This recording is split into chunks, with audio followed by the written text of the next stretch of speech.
नमस्कार, शाम के 4 बज रहे हैं। एबीपी न्यूज पर अपने शो संविधान की शपथ के साथ हाजिर में रुमाना इसार खान।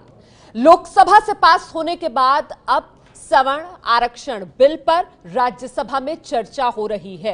2019 के चुनाव से पहले सवर्ण समाज में आर्थिक रूप से पिछड़े लोगों को 10% आरक्षण देने का बड़ा फैसला जो सरकार ने किया है, संविधान की शपथ में यही हमारा आज का मुद्दा। और सवाल बड़ा सीधा है, क्या 10% 2019 का गेम चेंजर है? 2019 के चुनाव से पहले मोदी सरकार का बड़ा दाव, सवर्ण समाज के 10% लोगों को आरक्षण।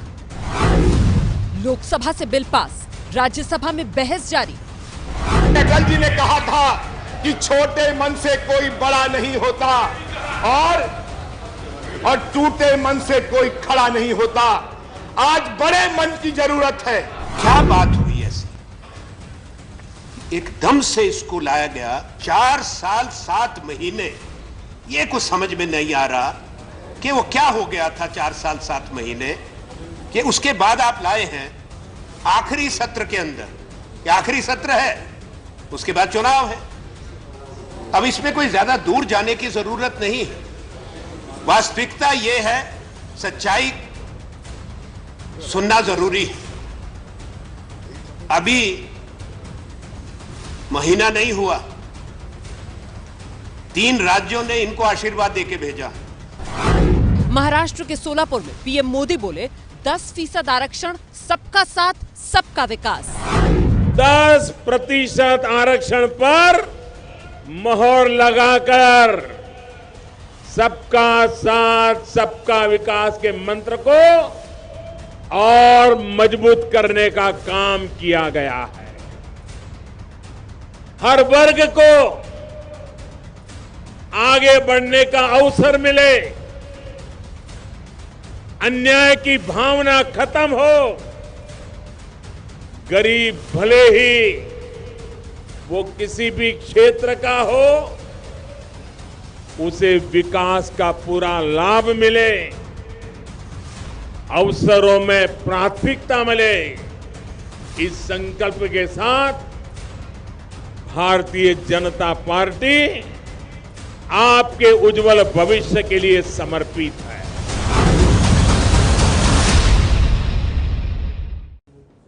तो देखिए, आर्थिक आधार पर सामान्य वर्ग के लोगों को 10% आरक्षण देने के मुद्दे पर राज्यसभा में इस वक्त चर्चा चल रही है। और अब आपको बता देते हैं कि इस मुद्दे पर जो देश का संविधान है वो क्या कहता है। आप इसे जरा गौर से सुनिए। संविधान में आरक्षण की व्यवस्था है, लेकिन मौजूदा संविधान के तहत 49.5% से ज्यादा आरक्षण का प्रावधान नहीं। अनुच्छेद 368 के मुताबिक संसद में 2/3 बहुमत से संविधान में संशोधन किया जा सकता है। संविधान में संशोधन के लिए ही राज्यसभा में फिलहाल चर्चा चल रही है और लोकसभा से ये जो बिल है वो पास हो चुका है। तो ये संविधान का दायरा है जिसके तहत हम चर्चा करेंगे। और आज की इस चर्चा में खास मेहमानों का एक पैनल जो इस वक्त हमारे साथ मौजूद है, आपका परिचय कराते हैं जल्दी से। हमारे साथ बीजेपी के प्रवक्ता गौरव भाटिया मौजूद हैं, हमारे साथ कांग्रेस की तरफ से पार्टी के प्रवक्ता अखिलेश प्रताप सिंह जी, प्रोफेसर संगीत राठी स्टूडियो में इस वक्त हमारे साथ मौजूद हैं, आरएसएस समर्थक माने जाते हैं। सीएसडीएस से हमारे साथ अभय दुबे जी स्टूडियो में मौजूद हैं और प्रोफेसर सतीश प्रकाश जो बीएसपी समर्थक है वो स्टूडियो में हमारे साथ मौजूद हैं। बहुत बहुत स्वागत आप सभी का। चर्चा शुरू करूं उससे पहले दर्शकों को एक अहम जानकारी हम देना चाहते हैं कि मेहमान जो भी विचार रखेंगे हमारे शो में वो उनके निजी विचार होंगे या उनकी पार्टी की लाइन होगी। एबीपी न्यूज का उससे सीधे कोई लेना देना है नहीं। और हम मेहमानों से गुजारिश कर रहे हैं कि मुद्दे से जुड़े अपनी तर्क रखें, वो ऐसी बातें ना करें जिससे किसी की भावनाएं आहत हो, क्योंकि हमारा मकसद जो है वो एक सार्थक चर्चा करना है, शोर मचाना हमारा मकसद नहीं है। तो आइए चर्चा शुरू करते हैं। और सबसे पहला सवाल मेरा कांग्रेस के प्रवक्ता अखिलेश जी आपसे ही है। सर, मोदी सरकार और खुद प्रधानमंत्री नरेंद्र मोदी आज जब रैली कर रहे थे महाराष्ट्र में, उनकी तरफ से कहा गया कि देखिए जो कहा वो किया, सबका साथ सबका विकास 2014 में नारा दिया था, आरक्षण लेकर आए हैं जिसमें जाति धर्म सबके भेद मिटाकर जो गरीब है उसका भला करने के लिए कदम उठा दिया है। तो मतलब ये तो 2019 का गेम चेंजर साबित होगा।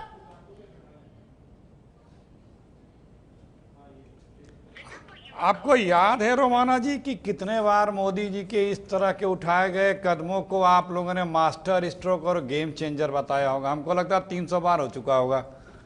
तो ये इसके बाद अभी और आएंगे, कितने किए अभी कहाँ गिनते हो, हम इसकी बात नहीं आते हैं। दूसरी बात आपने कहा कि मोदी जी ने कहा कि जो मैंने कहा कर दिया, तो बता दें मोदी जी अच्छे दिन आ गए।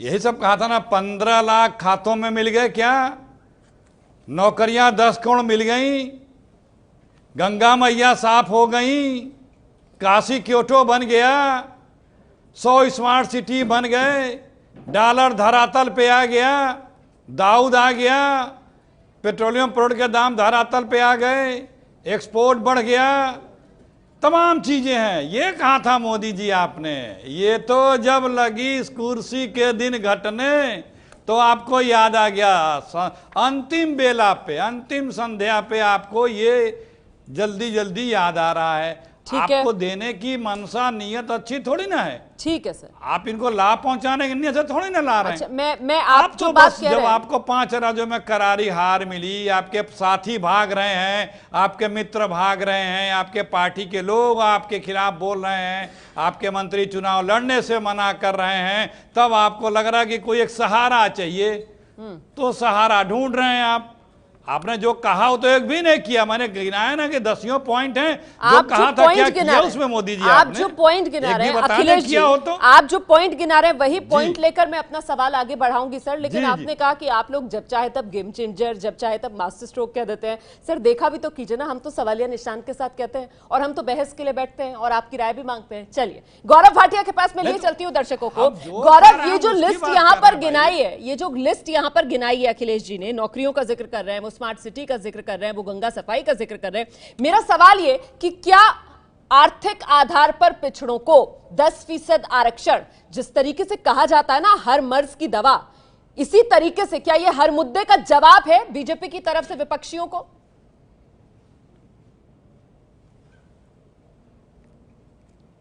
रोमाना जी देखिए, जो भी सूची गिनवा रहे थे मेरे मित्र अखिलेश जी, उन सब पे रोज चर्चा होती है, इसलिए मैं उस पे समय नष्ट नहीं करूंगा जी। लेकिन ये जो बिल लाया गया है संवैधानिक संशोधन के तहत, ये वाकई ऐतिहासिक है। और ऐतिहासिक इसलिए है रोमाना जी, देखिए 1971 में इंदिरा गांधी ने कहा गरीबी हटाओ।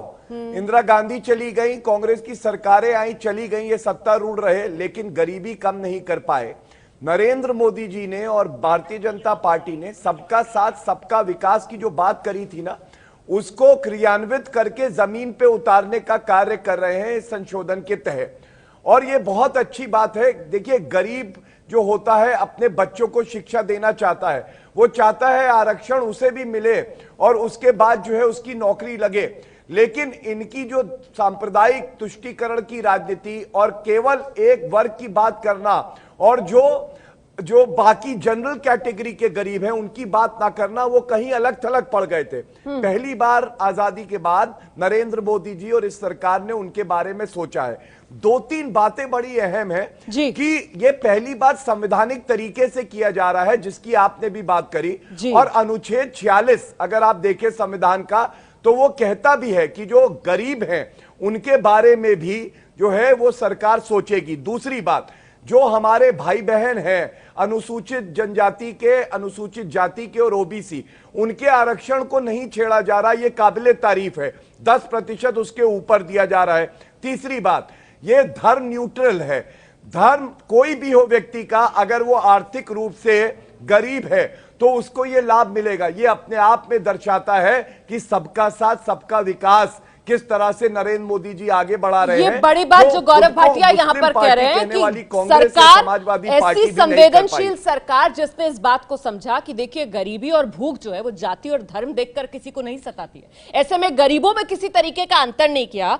प्रोफेसर सतीश प्रकाश, मेरा सवाल आपसे कि जिस तरीके से तैयारी के साथ सरकार आई है कि अदालत की कसौटी पर क्यों खरा उतरेगा ये बिल, ये भी बहुत साफ तौर पर खुद कल अरुण जेटली की तरफ से संसद में बता दिया गया, जो अभी गौरव भाटिया भी बता रहे थे। साथ ही किसी दूसरे का हक नहीं मारा गया सर, ना SC ST ना OBC, किसी के रिजर्वेशन को छेड़ा नहीं गया।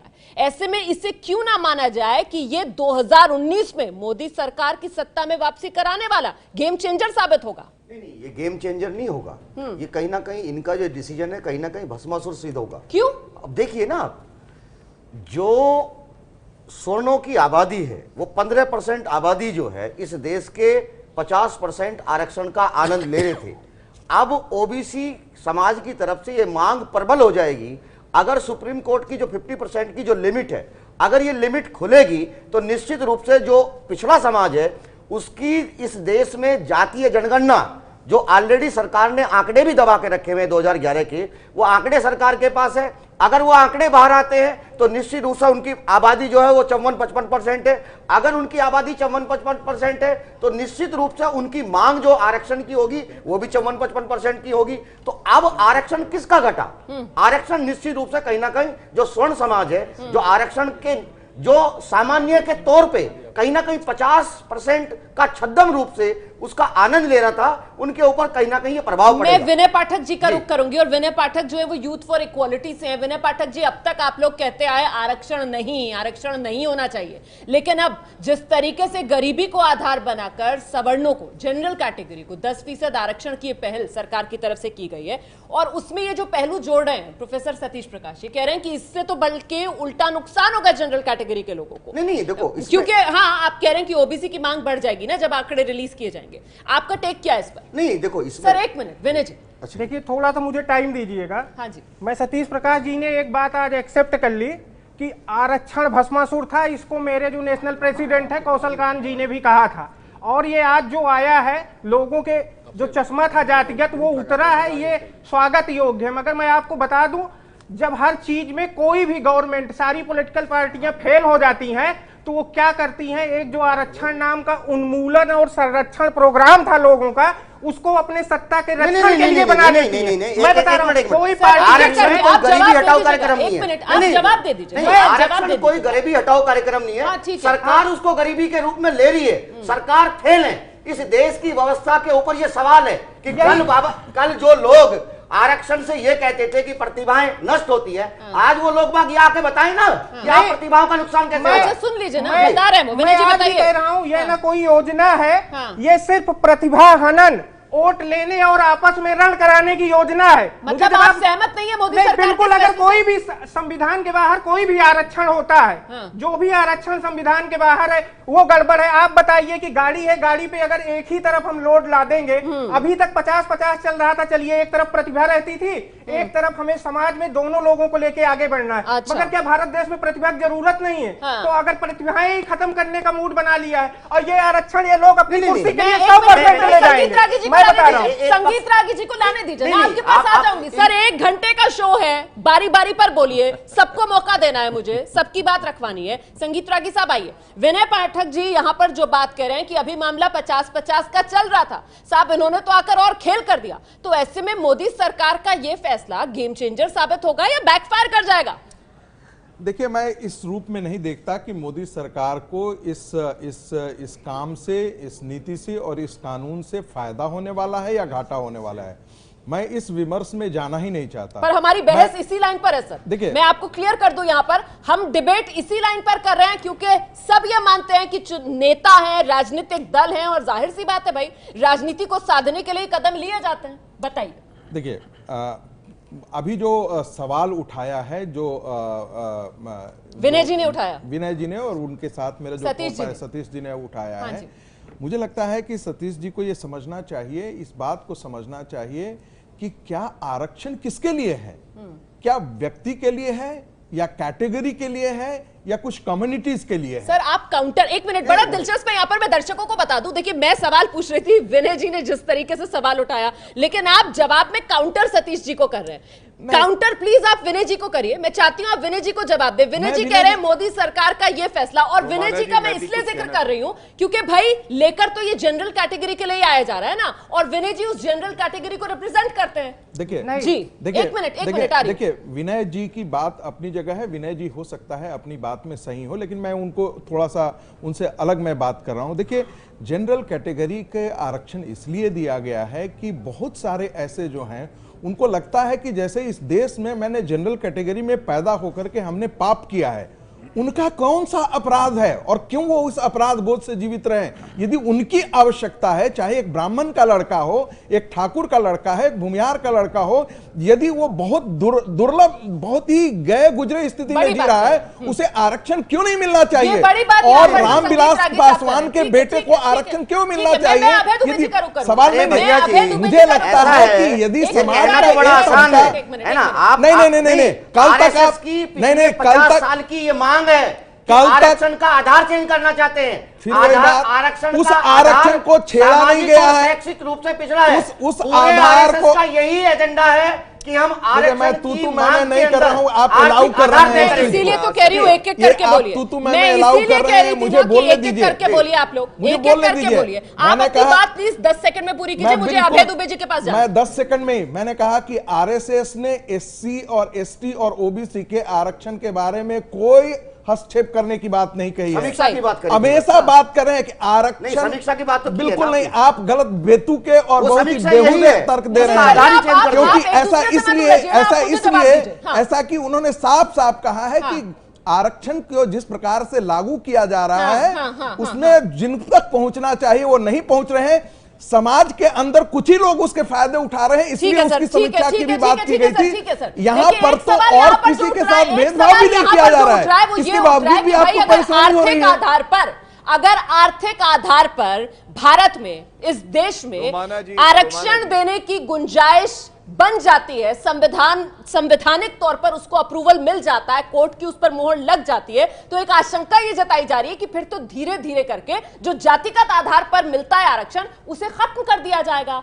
इस सवाल का जवाब मैं गौरव भाटिया से लूंगी, लेकिन उससे पहले अभय दुबे जी, यहां पर एक बड़ी दिलचस्प बात जो संगीत रागी साहब ने कहा कि जनरल कैटेगरी में पैदा होकर भाई कोई पाप तो नहीं किया ना। मेरा सवाल ये कि अपराध बोध जिस तरीके से एससी एसटी एक्ट में मोदी सरकार की तरफ से बदलाव मेरा चॉइस नहीं है कि मैं जनरल कैटेगरी में पैदा हुआ हूं। जिस तरीके से प्रमोशन रिजर्वेशन दिया गया प्रमोशंस में, उसके बाद ही अपराध बहुत ज्यादा हुआ और तभी डैमेज कंट्रोल की कोशिश। देखिए, मैं आपके सवाल का बहुत ही संक्षेप में और आंकड़ागत जवाब दूंगा। 2014 में मोदी को सारे देश में 31% वोट मिले थे और जो उनका कैचमेंट एरिया है, जो उनका प्रभाव क्षेत्र है, वहां उन्हें 38% वोट मिले थे। इस तरीके से पूरा वोट मिले थे। इन 31 से 38% वोटों के बीच में उसका बहुत बड़ा हिस्सा ऊंची जातियों का था, जो पिछले 35 साल से निष्ठावान होकर भारतीय जनता पार्टी को वोट देते आ रहे हैं।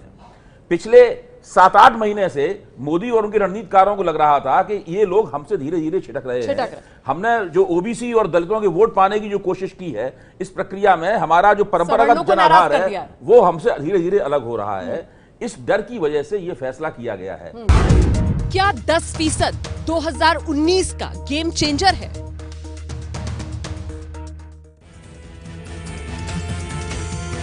तो जनरल कैटेगरी के गरीबों के लिए 10% आरक्षण, जिसे माना जा रहा है कि मोदी सरकार का मास्टर स्ट्रोक 2019 में दोबारा से सत्ता दिलाने में मोदी सरकार को अहम भूमिका निभा सकता है सरकार का यह फैसला।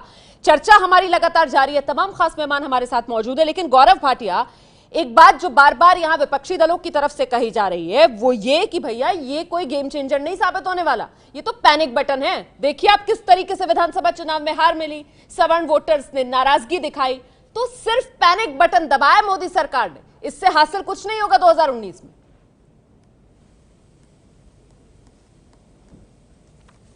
रोमाना जी देखिए, ये गेम चेंजर नहीं है, ये नेशन चेंजर है। ये देश का भविष्य बदलेगा। और हां, पैनिक बटन तो कहीं दबा है, वो दबा है विपक्षी खेमे में, उनमें पैनिक ये आ गया। आप बताइए, जो विपक्षी दल राष्ट्र सुरक्षा के मामलों में भी मोदी सरकार को समर्थन नहीं देते थे, आज बड़े दिल से नहीं, छोटे दिल से, मजबूरी से उन्होंने समर्थन दिया, क्योंकि वो ये जानते थे ये एक सराहनीय प्रयास है। और अगर कई जनता ने देखा कि इसका वो विरोध कर रहे हैं तो उनका सुपड़ा साफ हो जाएगा। दूसरी बात, बहुत अहम पहलू है, ये हमें समझना होगा। इससे पहले एक प्रयास नरसिम्हा राव जी ने किया था, ना उसमें इच्छा शक्ति थी, ना वहां ईमानदारी थी। एक ऑफिस मेमोरेंडम से वो लाए थे तो सर्वोच्च न्यायालय ने उसको निरस्त कर दिया था। वहीं हमारी सरकार इसको संवैधानिक संशोधन के तहत ला रही है, ये बहुत महत्वपूर्ण है। कुछ लोग ये भी कह रहे हैं कि 50% की जो सीमा है रोमाना जी, और क्योंकि मैं वकील हूं मैं बताऊं नहीं, वो तो अरुण ये जेटली जी ने भी कल 50% साफ से की कि ऊपर वो चला उन्होंने गया है तो जातिगत आरक्षण के गैर-संवैधानिक है। मामले में तो सुप्रीम कोर्ट की इंदिरा तरफ से कहा गया था। ठीक है सर, ठीक है, वो हाँ। कल सुना था हम लोगों ने, कहा था, अरुण जेटली ने बताया था सब। मैं आगे बढ़ जाती हूँ, अखिलेश जी से मैं इस पर बिल्कुल जवाब ले लेती हूँ। धन्यवाद। तो अखिलेश जी, एक वो अखिलेश लाइन जी- थी, अब मैं उसे फिर पढ़ूंगा नहीं। अब मैं नहीं, एक बात मैं और कह लूं रोमाना जी, अगर मुझे 30 सेकंड दे दें, केवल एक बात। वो 16 के लिए, सर वो जी। 16(4) के लिए स्पेसिफिकली सुप्रीम कोर्ट की तरफ से कहा गया था, तो हमें वो समझना होगा। मैं आगे बढ़ती हूँ, जल्दी से, समय मेरे पास कम है। अखिलेश जी, यहां पर गौरव भाटिया की तरफ से जो बड़ी बात कही जा रही है, गौरव कह रहे हैं समझिए इस बात को, ये गेम चेंजर बीजेपी मोदी सरकार के लिए नहीं, ये ऐसा गेम चेंजर है जिससे देश बदल जाएगा। और देखिए ताकत कि आज विपक्ष जो है वो मोदी सरकार के दिखाए रास्ते पर पीछे पीछे भले ही छोटे मन से चलने के लिए मजबूर हो गया है। सर देखिए, मोदी जी की ताकत तो ये है कि गेम चेंजर और मास्टर स्ट्रोक, ये दो शब्द जो है जुमले के पर्यायवाची बन गए हैं। गेम चेंजर और मास्टर स्ट्रोक मोदी जी के प्रभाव से आज जुमले का पर्यायवाची बन गया है हर बात में। तो इसको ये जुमला ही है। और बोले थे कि हम नौकरियां देंगे, नौकरियां हैं नहीं, देने की छोड़िए, नौकरियां खा जा रहे हैं। 1 करोड़ से ऊपर नौकरियां इसी साल खाए, करोड़ों नौकरियां 4 साल में, करीब 4 करोड़ से 3, साढ़े 3, 4 करोड़ से ऊपर नौकरियां खा चुके हैं। इन्हीं के आंकड़े बता रहे हैं सरकारी। आनंद शर्मा जी ने भी राज्यसभा में भी रखा। ठीक है, अब सर। बता रहे हैं हम नौकरी दे रहे हैं। ठीक है। आरक्षण कहां से पाएगा कोई? जब नौकरी नहीं तो आरक्षण कहां से दोगे भैया? आए थे नौकरी देने के लिए, जो है वो बचा नहीं पा रहे, वो भी खा जा रहे हो। मित्र पैसा लेके भाग जा रहे हैं। अब मोदी जी आप कुछ भी करिए, आपकी विश्वसनीयता निगेटिव में जा चुकी है। ठीक है, ठीक है, मैं आगे बढ़ती हूँ, मैं आगे बढ़ती हूँ। संगीत रागी साहब, संगीत रागी साहब, आप देख रहे हैं किस तरीके से बार-बार कांग्रेस की तरफ से वही नौकरियां, वही स्मार्ट सिटी, वही किसान की बात की जा रही है। और यही तो मैं कह रही हूँ कि भाई नैरेटिव तो यहाँ पर बदलने में मोदी सरकार कामयाब हो गई है ना, क्योंकि आज बहस किस पर हो रही है? आज बहस आरक्षण पर हो रही है सर। बाकी राफेल से लेकर राम मंदिर तक कहीं कोई बहस में नहीं। देखिए, कल घटना हो जाएगी, नैरेटिव चेंज हो जाएगा। इसका जवाब नैरेटिव रोज चेंज होता है। एक मिनट रोमाना जी, आप रोज बहस करती हैं, प्लीज। अच्छा। एक रोमाना जी, आप रोज बहस करती हैं, रोज नए मुद्दे आते हैं। मैं बार बार कहता हूं, जिस दिन से बीजेपी आई है, ये गवर्नमेंट नहीं है, इवेंट मैनेजमेंट कंपनी है, रोज एक मुद्दे लाती है। सिर्फ बोफोर, ये राफेल। अब मीडिया को भी इवेंट मैनेजमेंट बता दिया है। देखिए, चुनाव की घोषणा से 88 दिन पहले, चुनाव की घोषणा से 88 दिन पहले अगर कोई ऐसी खबर सामने आ जाए सरकार की तरफ से जो सीधे आम आदमी के दिल को छुए, जिससे आम आदमी की नब्ज वो पकड़ ले, अगर ये आपको गेम चेंजर और मास्टर स्ट्रोक नहीं लगता सर, तो फिर मुझे लगता है मेरी समझ कम है। मैं संगीत रागी जी के पास जरा सा चलती हूँ, फिर आप आ जाइएगा। मोदी जी पे विश्वास करने वाला नहीं है। अच्छा, ठीक है, आप ठीक है, लोग सर। इस तरह की 300 खबरों को समझ आपकी कम नहीं है रोमाना जी। ये जो 50 साल के बालक वाली पार्टी है ना, इनकी समझ कम है। जो भी निर्णय राष्ट्र हित में लिया जाता है, इनको दर्द होता है। का पर्यायवाची बन चुका है। ठीक है अखिलेश जी, अब संगीत रागी जी को सुन लीजिए सर, बारी बारी से सब बोल लेंगे। आइए संगीत रागी जी। कांग्रेस पर्याय बन चुकी है भ्रष्टाचार का। फेल्ड बालक और भ्रष्टाचार का पर्यायवाची है कांग्रेस पार्टी। कोई इंटरव्यू कहीं मीडिया में आया तो फिर गांधी परिवार पर फिर से दोबारा से नए विस्फोट होंगे। तो नैरेटिव तो प्रधानमंत्री ने सेट कर दिया है। 2019 का नैरेटिव भी सेट कर दिया है। अब फायदे में है या घाटे में है, ये इसका आकलन आप इससे अंदाजा लगा सकते हैं कि कांग्रेस पार्टी काम पार्टियां हैं, नैरेटिव काम नहीं ना कोई बताया, कोई उपलब्धि नहीं ना बताई, इसी को आप नैरेटिव चेंज बता रहे हैं। मतलब आपके 5 साल के सरकार में इतनी कंगाल है, उसके पास किसी काम का आधार नहीं है, काम बदलने का नैरेटिव नहीं है। मैं आपकी इसी नैरेटिव को भी मान लूं तो आपके किसी उपलब्धि की नैरेटिव से नहीं है। 5 साल आपने कोई लाभ नहीं दिया जनता को। रोमाना जी, आप बीच में बोलने क्यों दे रही है कांग्रेस के प्रवक्ता को? आप बताइए, क्या ये तरीका ठीक है बहस करने का? वो बीच में क्यों बोल रहे हैं जब दूसरा व्यक्ति बोल रहा है? बिल के विरोध में वो क्यों खड़े हो रहे थे? कांग्रेस पार्टी ने विप नहीं जारी किया है, ठीक है अभी सर, तक विप ठीक जारी है, नहीं किया ठीक है, है। मैं यानी अभी- वो चाहते हैं, इसके प्रति संकल्प या प्रतिबद्ध नहीं। कितना है ये मुझे नहीं मालूम है। रागी जी, देश रागी को भी जी, मालूम रागी होगा जी, इसके रागी बारे जी, में। आपका कांग्रेस के साथ 1-to-1 नहीं है ना सर? अभी रुक जाइए, सीधे सीधे ऐसे सवाल आप सीधे पूछेंगे, फिर अखिलेश जी आ जाएंगे जवाब देने के लिए। मुझे बहस चलानी है सर, मुझे इनका सबके तो- पास बराबर इनका बराबर तो जाना है ना। सिर्फ- सतीश इनका प्रकाश जी सिर्फ आप आइए। संघ से इनका सतीश क्या लेना प्रकाश जी, देना? ये सवाल खाम यहाँ खा- पर ये बड़ा हो रहा है खाम खा कि से भाई क्या क्यों लेना ना कहा देना? जाए कि मोदी सरकार ने वाकई में एक गेम चेंजर लाकर दिखा दिया, क्योंकि आप देखिए चुनावी साल है सर, और हर पार्टी भले ही मन से वो कुछ भी चाहे ना नकुर करके, लेकिन मोदी सरकार के पीछे चल रही है ना सर। नहीं, देखो इसको आप गेम चेंजर ना कहें। ठीक है। देखो इसमें आप एक बात बताइए कि एक तरफ 8 लाख एनुअल इनकम एक वो गरीब व्यक्ति है, दूसरी बात आपकी मिनिमम वेज अगर इस देश में सरकारी तय है वो 345 रुपए है, तो उसकी इनकम कितनी है? तो आप ये भी तो बताइए ना। अगर जातीय आरक्षण है, अगर दलितों के लिए आरक्षण है और उसके बीच में आर्थिक आधार नहीं है और नौकरी पाकर के उसकी आर्थिक उन्नति हो जाती है, लेकिन कहीं ना कहीं उसका जो सामाजिक पिछड़ापन है वो हमेशा जीवन भर बना रहता है। सवाल नहीं, तो नहीं, ये नहीं, सवाल गलत तो बोलते ये हैं। कि आप कल तक एक आप बात और ये बताइए प्रश्न ना। कर रहे थे चलिए, कि ये संगीत रागी सामाजिक जी, अरे आरक्षण 2002 है, बेकार बेकार की बात सरकार है। बनी। आप एक हमेशा सवाल और है। हमेशा आप नहीं, अपने सतीश प्रकाश जी, एक मिनट, बिल्कुल सतीश जी, गलत बात, एक मिनट, बिल्कुल सतीश गलत प्रकाश बात। जी, एक मिनट, बिल्कुल गलत सर मैं बात। दोबारा गुजारिश कर रही हूँ, एक एक करके प्लीज, एक एक करके। और सतीश प्रकाश जी, आप जो सवाल उठा रहे हैं सर, मेरा सवाल ये कि अगर इतनी कमियां हैं, इतनी खामियां हैं, क्यों पार्टियों में होड़ लगी हुई है कि हाँ हम समर्थन करते हैं, हाँ हम समर्थन करते हैं, वोटिंग कर रहे हैं, तो फिर सब साथ में नजर आते हैं मोदी सरकार के? ये बड़ा सवाल है ना। नहीं, अभय मैं दुबे जी आप जवाब नहीं, दीजिएगा, नहीं, लेकिन उससे पहले विनय जी को जरा सुन लेते हैं, वो कुछ जोड़ने जा रहे हैं। सामाजिक न्याय का इनका संगीत मतलब है रागी जी, कि संगीत पिछड़े रागी जी बाकी भी जो बोल रहे हैं अगड़ों सर। के बीच में बाकी बोल रहे जो हैं सर। दलित संगीत कैटेगरी में रागी जी जी रहा बाकी है बोल रहे हैं। उसे न्याय नहीं मिलना संगीत रागी चाहिए, जी ये बाकियों इनका को बोलने सामाजिक देंगे, न्याय है। बाकियों को बोलने देंगे संगीत रागी जी। आइए विनय जी। जो अभी आपने क्वेश्चन पूछा मैं बता रहा हूँ हाँ जी। कि लोग विरोध क्यों नहीं कर रहे हैं। हाँ। उसमें क्या है, एक ऐसा पॉइंट आ गया है कि हाँ सब कंफ्यूज हैं। और कंफ्यूज क्यों है? अपने लाभ कंफ्यूज नहीं है, ये दिखावा कर रहे हैं कि हम कंफ्यूज हैं लाभ के लिए। ये दो ही जगह किस लाभ के लिए? मैं बता रहा हूँ आपको। इन्हें यही नहीं समझ में आ रहा है कि ये जरूरी है या इनकी सियासी मजबूरी है।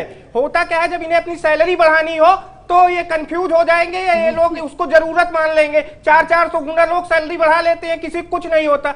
हर समय सारी पॉलिटिकल पार्टियां मिलकर बात करती हैं कि साहब अगर नेशन एक है तो बहुत चीजें एक होनी चाहिए। मुखर्जी नगर में लोग स्ट्राइक पे, भूख हड़ताल पे बैठे हुए हैं, सी सेट ला दिए। आप बताइए, अगर पूरे देश में समान शिक्षण व्यवस्था नहीं है तो सी सेट लगा के आप समान एग्जाम कैसे ले लेते हैं? मगर मैं नहीं समझ पाता हूं कि जो लोग सांसद में बैठे हैं इतने बुद्धिमान और माननीय लोग होते हैं। मैं बता रहा हूं ये सब जो आ रहा है और आएगा, कौशल कांत जी ने भी कहा था भस्मासुर है। अब देखिए, माननीय रघुराज प्रताप सिंह राजा भैया ने पार्टी बना ली, कि नोटा का सोटा जैसे जैसे चलेगा। नहीं, सारी पॉलिटिकल पार्टियों को समझ में नोटा आएगा। का सोटा जो है ना, इसमें नहीं रोमाना जी, एक मिनट नहीं, नोटा की काट सोटा होता है किसके लिए ना, है ना? नोटा अरे की भाई, काट होता है ना। अरे आप ये भैया, कह रहे हैं, सोटा आप ये कह किसके रहे लिए, हैं, ये भी तो नोटा की क्लियर काट करो होता ना। है, ठीक है। हाँ, आप कह रहे आपका हैं नोटा की तो काट बीजेपी होता के है। लिए हो गया, ठीक है, लेकिन जो ठीक है। सोटा आप दलितों की तरफ दिखाते नहीं, हैं और ये मैं बता संवैधानिक रहा हूं, व्यवस्था देखिए, करते हैं, ये भी गलत है। आपने हर समय के ऊपर आज समय की समय बहस के ऊपर, सर, चाहे आज आपके की कौशल बहस कांत जी में, हो, आज की आपने बहस हमेशा में इलेक्शन का विरोध मुद्दा किया। ये है, और आज आज आपके भाइयों को मिला, आज भी आप सिर्फ विरोध पॉलिटिकल अरे हमने पार्टियों आगे- के लिए यूज इस किया देश गया में है। दलितों मैं ने बता आरक्षण रहा नहीं हूँ, मांगा। चिल्ला भी हम सकता हूँ, सोटा दलितों सिर्फ ने पॉलिटिकल पार्टी के आरक्षण लिए नहीं मांगा था। किसी आदमी के लिए हमने- नहीं है। हमने संयुक्त निर्वाचन नहीं, रुकिए हमने सर, वो separate बहस election नहीं है मांगा सर, था। मुद्दा वो नहीं है बहस का। आप मुद्दा समझो ना सर। मुद्दा ये है कि सरकार एक बिल लेकर आ रही है, सारे राजनीतिक दल ना नकुर करके भी किंतु परंतु के साथ उस बिल पर हाँ कर रहे हैं, सरकार की लाइन को टो कर रहे हैं। मुद्दा ये है ना, और इसी वजह से हम कह रहे हैं कि क्यों ना कहा जाए कि बीजेपी का गेम चेंजर है। बीजेपी ने चुनावी साल में मजबूर कर दिया हर राजनीतिक दल को उसके पीछे पीछे चलने के लिए। अभय जी देखिए, आप जो बात कह रही हैं ऊपर से देखने में ऐसा लगता है, लेकिन वस्तुस्थिति ऐसी नहीं है। भाजपा अपने वोटों के खो जाने के डर से ये बात लाई, और दूसरी विपक्षी पार्टियां इसलिए ही समर्थन कर रही हैं ताकि उन्हें ऊंची जातियों का विरोधी न माना जा सके। ये पूरे डरे हुए, हाँ, ये जो विनय जी कह रहे हैं, मैं सवेरे भी इस बात को कह रहा था, ये पूरे डरे हुए नेताओं का समूह है जो खुलकर, मैं आ सकता जो हूं, उनके दिल में है वो रोमाना नहीं कह रहा है। नहीं सर, लेकिन डरे हुए नेताओं का समूह है और डर के आगे जीत है, डर के आगे जीत है, और फिलहाल उस जीत का फायदा तो बीजेपी को मिलता हुआ नजर आ रहा है। तो इसका फायदा बीजेपी को मिलता नजर आ रहा है ना। अगर 3 विधानसभाओं के चुनाव में मोदी सरकार, गौरव आपके पास ही आ रही हूं, रोमाना एक लाइन केवल, अगर 3 विधानसभाओं के चुनाव में भाजपा जीत जाती तो कभी 10% आरक्षण का मुद्दा लेकर कभी ये नहीं। गौरव भाटिया, आप पर आरोप ये कि नोटा का जब सोटा चला तो आपको कोटा याद आया। गौरव भाटिया 5 विधानसभा आ रहे हैं, ठीक है सर, ठीक है, सुन लेते हैं जवाब जरा सा गौरव का। गौरव। हाँ जी, देखिए रोमाना जी, देखिए जो डर की पॉलिटिक्स है कि डर के पॉलिटिक्स करेंगे और कर्नाटका चुनाव से पहले लिंगायत का मुद्दा कांग्रेस उठाएंगे, ये लक्षण है डर की पॉलिटिक्स के। नरेंद्र मोदी जी तो वो लीडर हैं जिसने नोटबंदी भी लागू करी, उनको लगा देश के हित में है और देश के हित में निकली, चाहे उससे कुछ इंटरिम नुकसान भी हो गया हो। नरेंद्र मोदी जी वो शख्सियत है जिसने SC/ST एक्ट में अध्यादेश लाए क्योंकि वो हित में था अनुसूचित जाति जनजाति के लोगों के लिए। और आप बताइए ना, क्या इसी देश में ये राजनीति नहीं हुई जहां कहा जाता था तिलक तराजू और तलवार, इनको मारो जूते चार। आज नरेंद्र मोदी जी राजनीतिक पटल पे एक नया अध्याय लिख रहे हैं जहां वो ये कह रहे हैं कि अगर आप गरीब हैं तो ये सरकार की जिम्मेदारी है कि आपको मुख्य धारा में जोड़े, और इससे कोई फर्क नहीं पड़ता है चाहे आप सामान्य वर्ग से क्यों ना आए। ये है ABP न्यूज, आपको रखे आगे।